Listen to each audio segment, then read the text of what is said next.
राम राम भाइयों। आज मैं बहुत ही ज़रूरी और किसानों के मन को परेशान कर देने वाली एक बात का जो है उत्तर देने आया हूँ। जैसे कि आप सब लोगों को पता है कि 2 दिन पहले हमारे मध्य प्रदेश में बारिश जो है बहुत तेज़ स्तर पे हुई थी, जो कि खेत के अंदर से पानी बह के निकल चुका है। तो उस पर चर्चा करने के लिए मैं आया हूँ। बहुत सारे लोगों ने, हमारे किसान भाइयों जो हमारे सब्सक्राइबर हैं, उन लोगों ने इसके अंदर डॉलर चने जो हैं बुआई किए थे, सादे चने जो है बुआई किए थे। तो उन सब को लेके एक मोटा मोटा ये सवाल मेरे पास आया है कि चने के प्लॉट में जो है वो पीलापन दिखाई दे रहा है। उसी के साथ अगर आप देखेंगे तो कहीं कहीं लालपन दिखाई दे रहा है। साथ ही साथ कुछ सवाल ये भी हैं कि हमारे प्लॉट में जो फूल हैं वो पानी के कारण जो है पूरी तरीके से गिर जाएंगे क्या। और उसके बाद में कुछ लोगों का है कि हमारे जो प्लॉट में फूल थे वो गिर चुके हैं, तो अब हम क्या करें, ये सबसे बड़ा सवाल है। तो इन सब विषय पे जो है आज हम चर्चा करने वाले हैं। तो राम राम भाइयों, स्वागत है फिर से आपके अपने यूट्यूब चैनल वुंडा फार्म में। आज हम विस्तार से इन सब सवालों का जो है जवाब मैं आपको दूंगा, ताकि आप पूरी तरीके से संतुष्ट हो सकें और साथ ही साथ अपने प्लॉट में ऐसा मतलब निवारण कर सके जिससे आपके चने जो हैं वो पूरी तरीके से स्वस्थ हो जाएं। और जो भी ये पीलापन होने की शिकायत है, और साथ ही साथ आप जो लालपन आ रहा है जिसके अंदर आपकी जड़ें जो हैं वो पूरी तरीके से चोक हो चुकी हैं, और उन जड़ों को किस तरीके से खोला जाए ताकि हमारा पौधा जो है वो एक हरा भरा होके और अच्छी फ्लावरिंग निकालें, और आने वाले कुछ दिनों में हमें उसमें फ्रूटिंग और फ्लावरिंग और फुटाव हर चीज़ों का फ़ायदा मिले।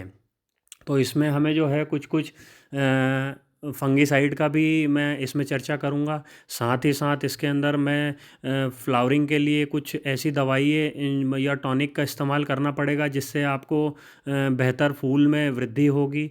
साथ ही साथ इसमें हम वाटर सॉल्यूबल का इस्तेमाल भी करेंगे जिससे हमारे जो फूल के हार्मोन्स हैं उनको हम पूरी तरीके से एक्टिव करेंगे। अब इसके बाद हमारे साथ 3-4 प्रकार की स्थितियां जो है वो बन रही है। वो कैसे? तो कुछ किसान भाइयों का जो कहना है कि हमारे प्लॉट में हमको पानी जो है वो हम देने वाले ही थे और पानी जो है वो आ चुका है। तो उनके लिए तो बहुत ही अच्छी सिचुएशन है कि जो पानी वो रेल के दे रहे थे या स्प्रिंकलर से दे रहे थे वो पानी उनको नहीं देना पड़ेगा, उसकी पूर्ति जो है वो हो चुकी है। तो उनके लिए तो कोई प्रॉब्लम नहीं है।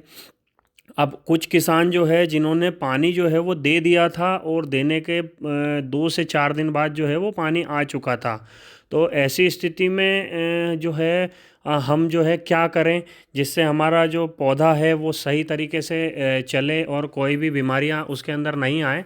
बाकी बीमारी अगर उसके अंदर लगेगी या कोई भी फंगस लगेगा या कुछ भी मॉइस्चर जो है वो लगभग मतलब 60 से 70% होना चाहिए था पर उससे ज़्यादा है, तो उस सिचुएशन में क्या होगा? तो उस सिचुएशन में जो है आपकी जड़ें जो है वो पूरी तरीके से बंद हो सकती है। उन जड़ों के अंदर मॉइस्चर ज़्यादा होने के कारण फंगस लगने की शिकायत आ सकती है। अब उस फंगस जो है उसको हम किस प्रकार से जो है रोक सकते हैं जिससे हमें जो हमारा प्लॉट है वो पूरी तरीके से सुरक्षित रहे, बिगड़े ना। तो ऐसी सिचुएशन में हमें जो है वो ज़मीन के अंदर उस टाइम पे मॉइस्चर रहता है, तो मॉइस्चर और गीलापन रहने के कारण हमारे पास जो है एक ऑप्शन ये है कि आप उनको बचाने के लिए आप WDG फॉर्म का सल्फ़र जो आता है वो आप पोटाश जो है MOP आता है वो, और सल्फ़र WDG फॉर्म में। और उसी के साथ अगर हम बात करेंगे तो तीसरी चीज़ है एक फंगिसाइड आप ले सकते हैं इसके साथ में। फंगिसाइड में अगर मैं बात करूं तो आप सबसे पहला रोकथाम के लिए आप रोको ले सकते हैं जिसमें थायोफेनाइड मिथाइल आता है। उसके अलावा अगर आपको दूसरा कोई फंगिसाइड अगर लेना है तो आप एक्जेस्ट्रोबिन प्लस टेबुकोनाजोल भी ले सकते हैं। ये जो है इन तीनों को किस तरीके से हमें मिश्रण करना है, तो मिश्रण करने के लिए हमें 15 से 20 किलो जो है वो पोटाश लेना है, और पोटाश क्यों लेना है? क्योंकि रूट डेवलपमेंट के लिए पोटाश का बहुत महत्वपूर्ण रोल होता है और नमी होने के कारण जो है वो एक बहुत ही बेहतर तरीके से मदद करता है, पौधे को स्ट्रॉन्ग बनाता है, उसे लड़ने की क्षमता देता है। साथ ही साथ हमें सल्फ़र जो है वो 2 से 4 किलो सल्फ़र WDG फॉर्म मतलब कि पाउडर फॉर्म में लेना है। सल्फ़र इसलिए लेना है क्योंकि सल्फ़र जो होता है वो एक तरीके से पौधे को जड़ जो है उसको गर्मी प्रदान करता है और सल्फ़र जो है वो एक तरीके से फंगिसाइड का काम भी करता है, तो वो पौधे को जो है उसकी जड़ विकास करने में मदद करता है।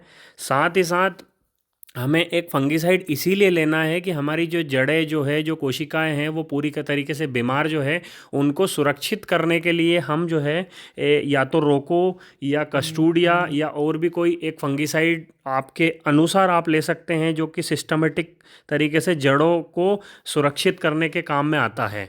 तो इस तरीके का तीनों का कॉम्बिनेशन मिला के अगर आप लेंगे तो हम जो है उसको पूरी तरीके से रोकथाम कर सकते हैं। अब जिन भाइयों के प्लॉट में फ्लावरिंग आ चुकी थी और फ्लावरिंग आने के बाद में हमारे फ्लावर जो है वो ड्रॉप हो चुके हैं और उस सिचुएशन को हमको सुधारने के लिए ऐसी कौन सी टॉनिक का इस्तेमाल करना पड़ेगा जिससे हमें फ्लावरिंग जो है वो हमारी वापस उसी रफ्तार से वापस आ जाए।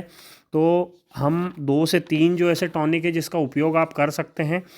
पहला टॉनिक अगर हम बात करें तो बायर का इग्निटस के नाम से आता है, आप उसका उपयोग कर सकते हैं। साथ ही साथ आपको टाटा का एक चमत्कार आता है, आप उसका इस्तेमाल कर सकते हैं। साथ ही साथ आप गोदरेज का डबल आता है, उसका इस्तेमाल कर सकते हैं। उसी के साथ आपको अगर आपके प्लॉट में फ्लावरिंग हार्मोन्स को एक्टिव करने के लिए आप जो है 05234 जो है उसका स्प्रे आप ले सकते हैं 500 ग्राम पर एकड़ का। साथ ही साथ आप अगर वो भी नहीं ले सकते तो आप 5-55-17 के नाम से महिंद्रा का एक प्रोडक्ट आता है उसका आप स्प्रे कर सकते हैं। और उसी के साथ प्लॉट जो है उसके अंदर पीलापन की शिकायत या लालपन की शिकायत है तो उस प्लॉट के अंदर आप क्लोरोफिल जो है वो ग्रीननेस या क्लोरोफिल लाने के लिए आप मैग्नीशियम सल्फेट जो है उसका स्प्रे 500 ग्राम पर एकड़ ले सकते हैं।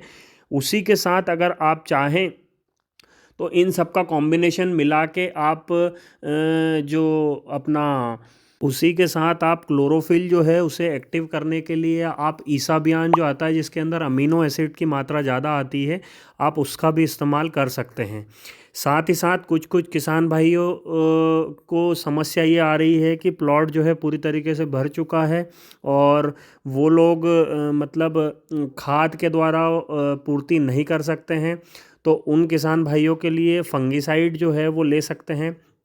और फंगिसाइड जो है वो कौन सा फंगिसाइड का ऑप्शन उनके पास है जो कि उनके बजट के अनुसार जो है डाल सकते हैं। तो मैं 3 से 4 फंगिसाइड बता सकता हूँ, उनका स्प्रे आप ले सकते हैं। तो सबसे पहले बात करेंगे हम टाटा का ताकत के नाम से आता है जिसके अंदर कैप्टॉन प्लस हेक्साकोनाजोल आता है, आप उसका स्प्रे ले सकते हैं। साथ ही साथ आप BASF का मैरीबॉन आता है उसका स्प्रे ले सकते हैं। तीसरा आप जो कस्टूडिया मैंने आपको बताया था कस्टूडिया का स्प्रे आप ले सकते हैं। अगर वो नहीं ले सकते तो आप चौथा एम स्टार टॉप का स्प्रे आता है वो ले सकते हैं। तो ये 4 ऐसे फंगिसाइड है जिनमें से आपको जो भी सूटेबल लगे वो फंगिसाइड आप आपके प्लॉट में ले सकते हैं। इसकी जो भी डोज जो है वो आप अकॉर्डिंगली आप मैनेज कर सकते हैं। और इसके बाद में इन सब चीज़ों को डालने के लिए आप मिनिमम 200 से 250 लीटर पानी के अंदर अगर आप इसका छिड़काव करेंगे तो आपको बहुत ही अच्छे परिणाम इसके मिलेंगे। साथ ही साथ इसमें एक चीज़ का विशेष ध्यान रखना, 2 से 2.5 एकड़ अगर 200 से 250 लीटर अगर पानी हम डाल रहे हैं तो दवाई का डोज भी उतना ही हो, ज़्यादा मात्रा में नहीं हो, नहीं तो अच्छे परिणाम की जगह हमें बुरे रिजल्ट भी दिख सकते हैं क्योंकि दवाई की मात्रा अधिक से ज़्यादा होने से हमारा पौधा बीमार होता है। तो इस चीज़ का आप विशेष ध्यान रखें। अब जिन भाइयों के प्लॉट जो है वो मतलब छोटी अवस्था में ही हैं और पानी जो है उनको मिल चुका है लेकिन हाइट ग्रोथ और फुटाव जो है वो नहीं आया है, तो उन भाइयों के लिए अगर हम बात करें तो वो एक पोषक सुपर करके एक टॉनिक आता है, उसका इस्तेमाल कर सकते हैं। वो अल्कोहलिक बेस्ड आता है, उसके अंदर जो है हाइट आपको और ग्रोथ और फुटाव तीनों चीज़ बहुत अच्छी मिलेगी। साथ ही साथ आप 24-24-24 ले सकते हैं, 28-28-28 ले सकते हैं, या फिर आप 25-25-25 ले सकते हैं। उसी के साथ अगर आपको और ऑप्शन चाहिए तो आप फ्लैम्बर्ज ले सकते हैं, मिक्स माइक्रोन्यूट्रेंट का स्प्रे कर सकते हैं, या फिर आप ह्यूमिक एसिड का स्प्रे कर सकते हैं। इन सब चीज़ों को डालने से आपका पौधा जो है एक गतिशील तरीके से जो है वो चलेगा, साथ ही साथ हाइट लेगा। हाइट के साथ में हमें जो है फुटाव लेने का भी एक बढ़िया मतलब सिस्टम उसमें बन जाएगा। तो इस तरीके का जो है आप मैनेजमेंट कर सकते हैं अपने प्लॉट के अंदर। अगर आप ये सारी चीज़ें अपने प्लॉट में इस तरीके से मैनेज करेंगे तो हर चीज़ का रोकथाम आपको प्रॉपर मिल जाएगा। साथ ही साथ आपको फुटाव और फूल की अवस्था जो है वो भी बन जाएगी व्यवस्थित तरीके से। तो इस तरीके से आप अपने प्लॉट को कंट्रोल करें, बिल्कुल भी चिंता ना करें, प्लॉट जो है वो पूरी तरीके से सुरक्षित होगा। लेकिन चने के अंदर हमें मिनिमम 10 से 12 दिन आपको देना पड़ेगा प्लॉट को, ताकि आपको बेहतर रिजल्ट मिले, क्योंकि चने का प्लॉट ऐसा रहता है जिसके अंदर आपको 10 से 12 दिन में धीरे धीरे रिजल्ट दिखने लगेंगे। तो पैनिक बिल्कुल नहीं हो और आप बिल्कुल वेट करें, आपको बेहतर रिजल्ट मिलेंगे। तो जानकारी आपको कैसी लगी आप कमेंट में बताइए। इसके अलावा कोई कवर मैं पॉइंट कवर नहीं कर पाया तो आप मुझे कमेंट में उसको पिंग कर सकते हैं, ताकि मैं उसका भी आपको कमेंट में जानकारी दूंगा। साथ ही साथ वीडियो कैसी लगी, अगर अच्छी लगी हो तो वीडियो को लाइक करें, शेयर करें, सब्सक्राइब करें। धन्यवाद।